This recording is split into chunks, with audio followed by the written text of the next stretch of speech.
کہہ دو کہ اللہ جسے چاہتا ہے گمراہ کرتا ہے اور جو اس کی طرف رجوع ہوتا ہے اس کو اپنی طرف کا رستہ دکھاتا ہے، یعنی ان کو جو ایمان لاتے اور جن کے دل اللہ کی یاد سے آرام پاتے ہیں ان کو۔ اور سن رکھو کہ اللہ کی یاد سے ہی دل آرام پاتے ہیں۔ جو لوگ ایمان لائے اور عمل نیک کیے ان کے لیے خوشحالی اور عمدہ ٹھکانہ ہے۔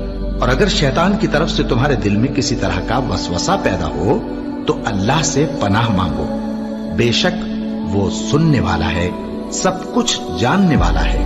جو لوگ پرہیزگار ہیں جب ان کو شیطان کی طرف سے کوئی وسوسہ پیدا ہوتا ہے تو چونک پڑتے ہیں اور دل کی آنکھیں کھول کر دیکھنے لگتے ہیں، اور جب قرآن پڑھا جائے تو توجہ سے سنا کرو اور خاموش رہا کرو تاکہ تم پر رحم کیا جائے، اور اپنے پروردگار کو دل ہی دل میں عاجزی اور خوف سے اور پست آواز سے صبح و شام یاد کرتے رہو، اور دیکھنا غافل نہ ہونا۔ پھر جب تم یہ نماز تمام کر چکو تو کھڑے اور بیٹھے اور لیٹے ہر حالت میں اللہ کو یاد کرو۔ پھر جب تم مطمئن ہو جاؤ تو پورے آداب کے ساتھ نماز پڑھو۔ بے شک نماز کا مومنوں پر اوقات مقررہ میں ادا کرنا فرض ہے۔ مسلمانوں، نجات نہ تو تمہاری آرزوؤں پر ہے اور نہ اہل کتاب کی آرزوؤں پر۔ جو شخص برائی کرے گا اسے اسی طرح کا بدلہ دیا جائے گا، اور وہ اللہ کے سوا نہ کسی کو حمایتی پائے گا اور نہ مددگار۔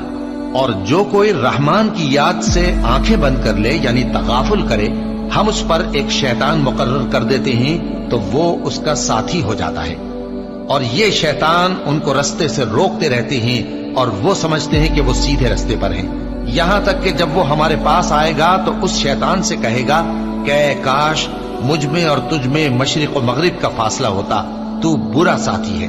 اے اہل ایمان، اللہ کا بہت بہت ذکر کیا کرو اور صبح و شام اس کی پاکی بیان کرتے رہو، وہی تو ہے جو تم پر رحمت بھیجتا ہے اور اس کے فرشتے بھی، تاکہ تم کو اندھیروں سے نکال کر روشنی کی طرف لے جائے۔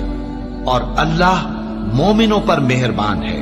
اور صبح و شام اپنے پروردگار کا نام لیتے رہو، اور رات کو بڑی دیر تک اس کے آگے سجدے کرو اور اس کی پاکی بیان کرتے رہو۔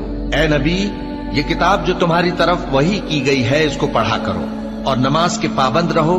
کچھ شک نہیں کہ نماز بے حیائی اور بری باتوں سے روکتی ہے، اور اللہ کا ذکر سب سے بڑا ہے، اور جو کچھ تم کرتے ہو اللہ اسے جانتا ہے۔ مومنو، جو پاکیزہ چیزیں اللہ نے تمہارے لیے حلال کی ہیں ان کو حرام نہ کرو، اور حد سے نہ بڑھو کہ اللہ حد سے بڑھنے والوں کو دوست نہیں رکھتا، اور جو حلال و طیب روزی اللہ نے تم کو دی ہے اسے کھاؤ، اور اللہ سے جس پر ایمان رکھتے ہو ڈرتے رہو۔ ایمان والو، شراب اور جوا اور بت اور پانسے یہ سب ناپاک کام اعمال شیطان سے ہیں، سو ان سے بچتے رہنا تاکہ تم کامیاب ہو جاؤ۔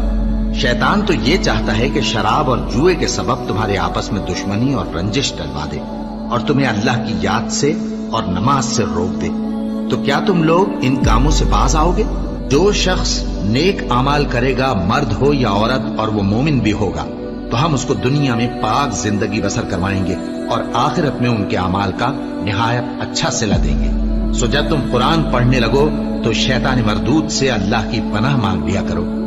حقیقت یہ ہے کہ جو مومن ہیں اور اپنے پروردگار پر بھروسہ رکھتے ہیں ان پر اس کا کچھ زور نہیں چلتا، اس کا زور انہی لوگوں پر چلتا ہے جو اس کو رفیق بناتے ہیں اور اس کے وسوسے کے سبب اللہ کے ساتھ شریک مقرر کرتے ہیں۔ سو تم مجھے یاد کیا کرو، میں تمہیں یاد کیا کروں گا، اور میرا احسان مانتے رہنا اور میری ناشکری نہ کرنا۔ اے ایمان والو، صبر اور نماز سے مدد لیا کرو، بے شک اللہ صبر کرنے والوں کے ساتھ ہے۔ اے اطمینان والی جان، اپنے پروردگار کی طرف لوٹ چل، تو اس سے راضی وہ تجھ سے راضی، سو تو میرے خاص بندوں میں شامل ہو جا اور میری بہشت میں داخل ہو جا۔